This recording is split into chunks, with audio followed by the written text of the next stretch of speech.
ભ્રમર ગીતમાં સુરદાસજીએ અંતઃચક્ષુથી દર્શન કરીને જે લીલાનું પદ લખ્યું છે તેનું ગાન કરતા પહેલા સદગુરુદેવ કી જય હો, સુરદાસજી કી જય હો.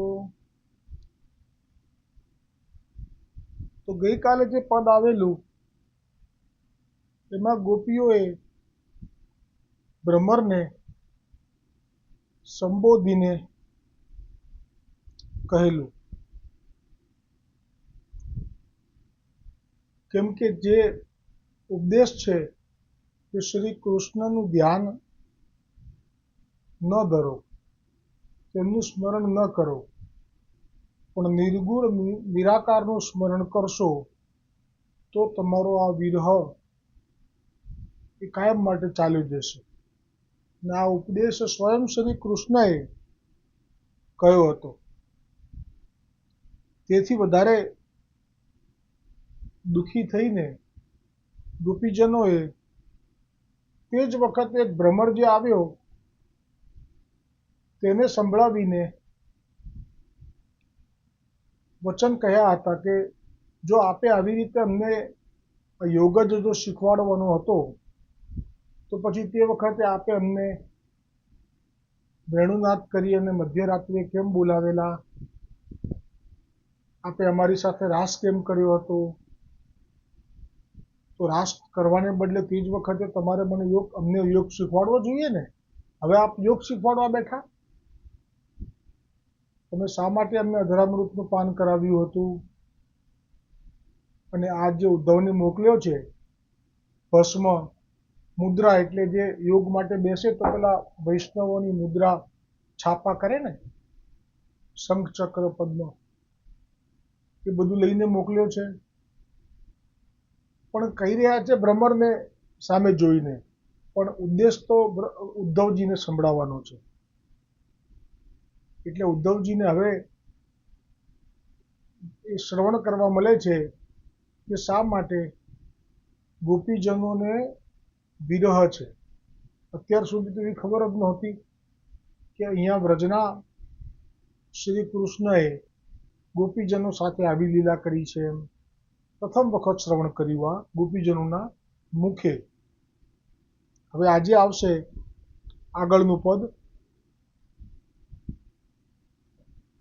મધુબની લોગીકો પિતિયાઈ, મુખ આરે અંતર્ગતિ આરે, પિતિયા લીખ પઠવતજુ બનાઈ. જ્યો કોયલ સુત કાગ જીવાએ, ભાવ ભગતિ ભોજન જુ ખવાઈ. કુહુકી કુહુકી આए बसंत ऋतु, अंत मिले अपने कुल जाई. ज्यो मधुकर अंबुज रस चाख्यो, बहुरी न बूझे बाते आई. सूर जहाँ लगी श्याम गात है, 300 कीजे कहाँ सगाई.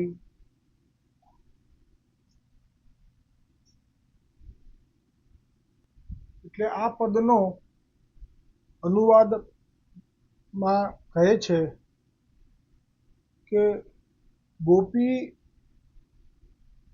ઉદ્ધવ પર વ્યંગ કરીને વ્યંગ કરે છે ઉદ્ધવ માટે, અને ખાસ મથુરાવાસી માટે कि मथुरा के लोगों को कौन विश्वास करे,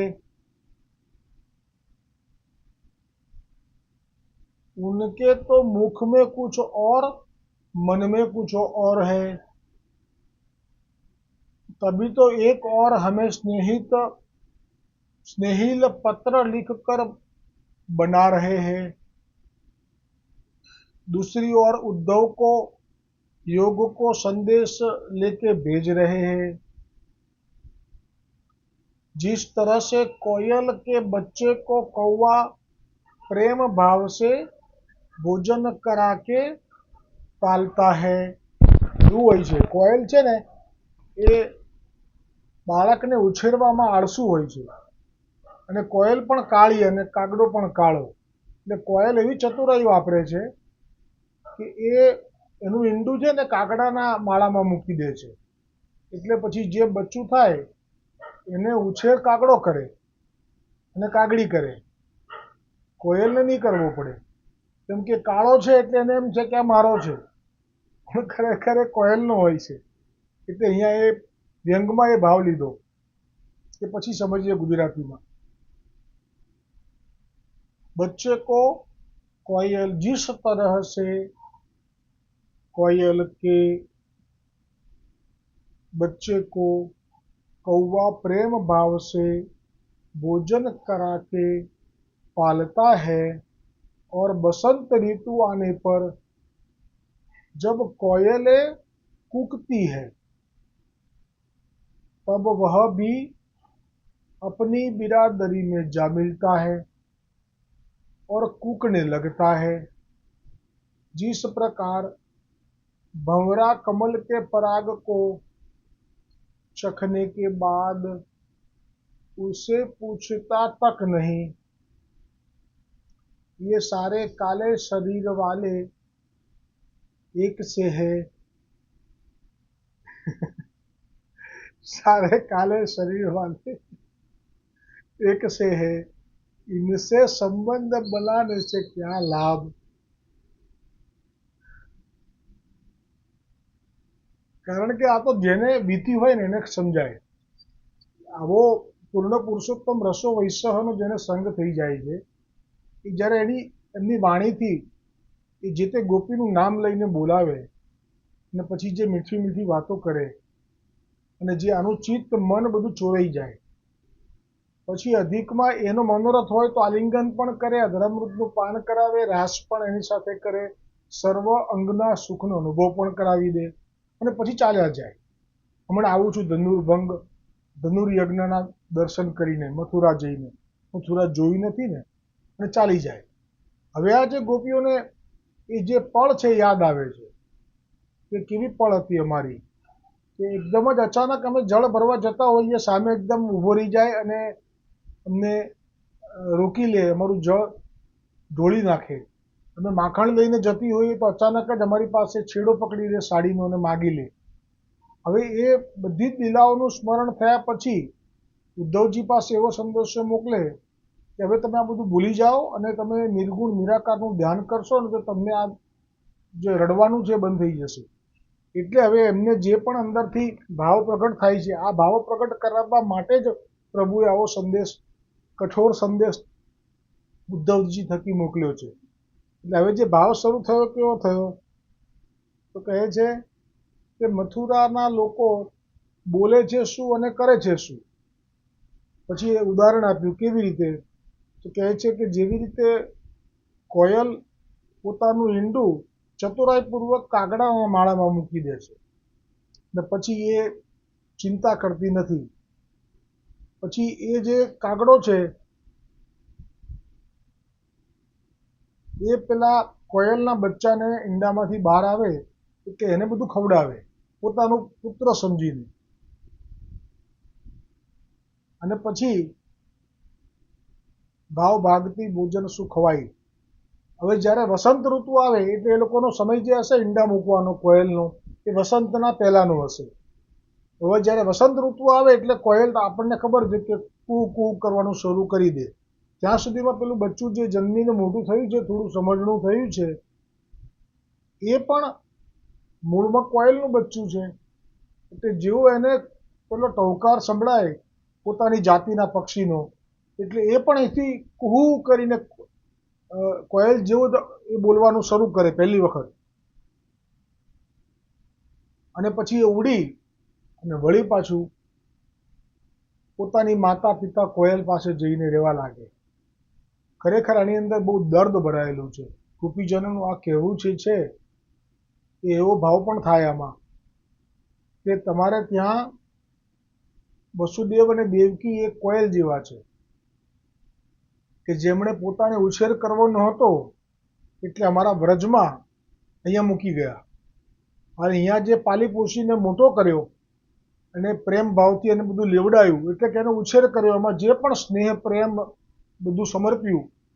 હવે જ્યારે એ પરિપક્વ થયો એ જ વખતે ત્યાંથી જેમ વસંતમાં કોયલ કૂ કૂ કરે અને પેલી બચ્ચું ચાલ્યું જાય, એમ ત્યાંથી પોકાર કર્યો કે તમે તો અમારા પુત્ર છો, અમને મુક્ત કરો, અમે જેલમાં છીએ, તમારી ફરજ છે પુત્ર તરીકે. એટલે આ અહીંથી ચાલ્યા ગયા.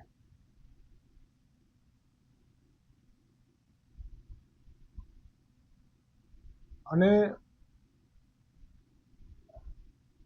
जिस प्रकार भंवरा कमल के पराग को चखने के बाद उसे पूछता तक नहीं, અને જે ભમરો છે એ જ્યારે કોઈ જેમાં રસ છે એવા ફૂલ ઉપર એ બેસી અને એમાંથી રસને ગ્રહણ કરે છે ત્યારે તો એ ફૂલને જાણે કે એટલો બધો પ્રેમ કરતો હોય કે ફૂલ વગર રહી જ નહીં શકે.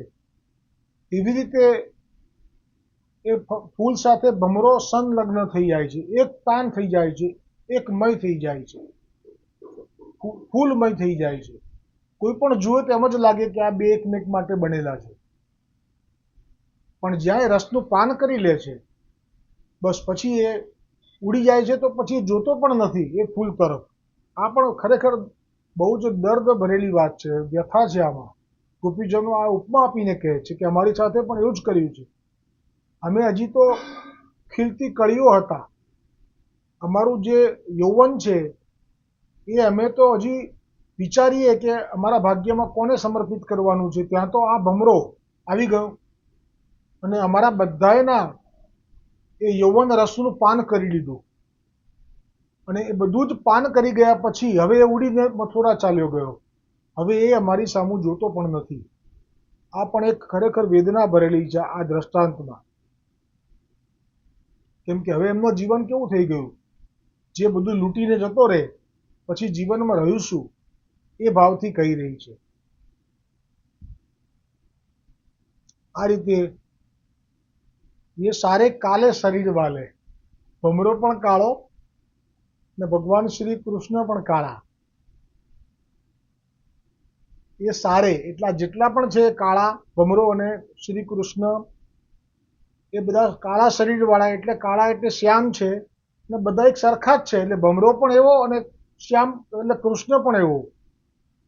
ઇનસે સંબંધ બનાને સે ક્યાં લાભ, એટલે ખરેખર આમની સાથે સંબંધ રખાય જ નહીં. એટલે ફૂલ છે એને ભ્રમર સાથે સંબંધ ના રાખવો જોઈએ, કેમ કે આવું કરે છે, ચૂસીને રસ ચૂસીને ચાલ્યો જાય છે.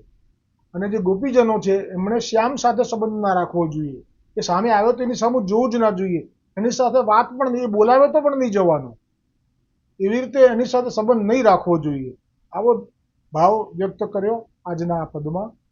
કેમ કે એમના સાથે સંબંધ રાખવાથી છેવટે લાભ શું?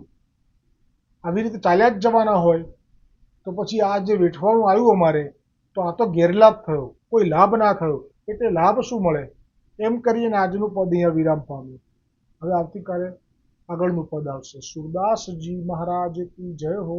જેમની કૃપાથી આ ભ્રમર ગીતની રચના કરી શ્રી મહાપ્રભુજી વલ્લભાચાર્યજી કી જય હો. સદગુરુદેવ કી જય હો.